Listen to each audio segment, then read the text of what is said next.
stay on Friday, moved a little later in the afternoon, 2 p.m. Eastern on CBS. This is the Tony the Tiger Bowl between Pitt and UCLA. UCLA is a 4-point favorite here, over under 54 in El Paso, Texas, or El Paso, as I like to say.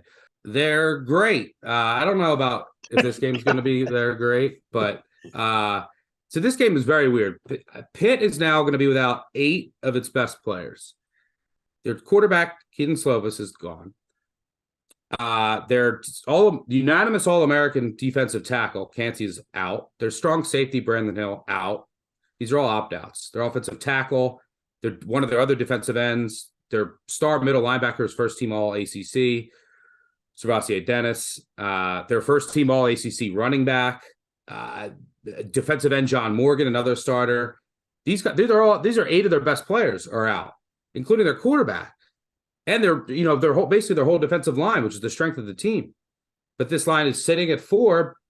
But so is DTR going to play? Is Jake Bobo going to play? Is Charbonnet going to play? So I don't know. I mean, if this line's saying that they're not, right? If Pitt's entire team is out, this UCLA is a slammer if their entire team is playing.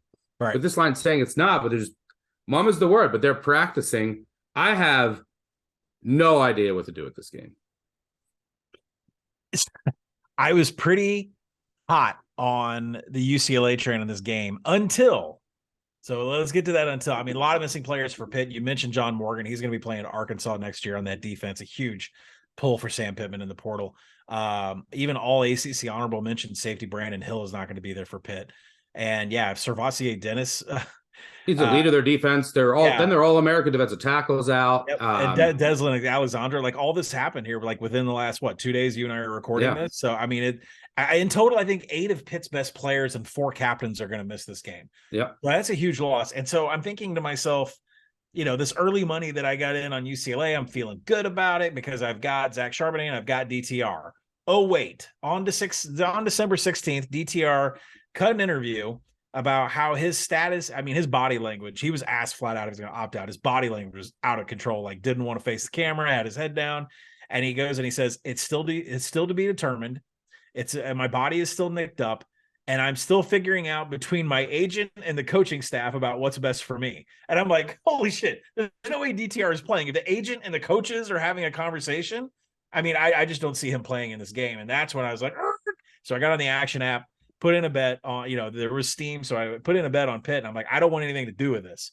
Now the UCLA offense at full participation would dominate this Pitt defense, second stringers and walk-ons.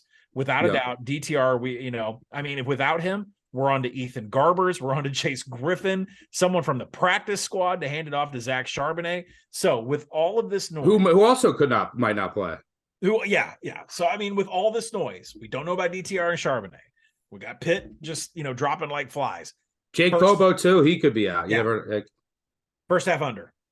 That's it. I mean, I think this is going to go on until we get to kickoff with the Frosted Flakes and everything in the Sun Bowl. First half under for me because I don't see anything coming out of the Pitt offense. And, I don't see if DTR and Charbonnet, that DTR interview, I was like, there's no way he's playing. So first half under for me before. And I think it's 27.5. I would go grab that.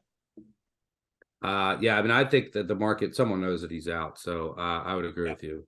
Tough bowl to cap.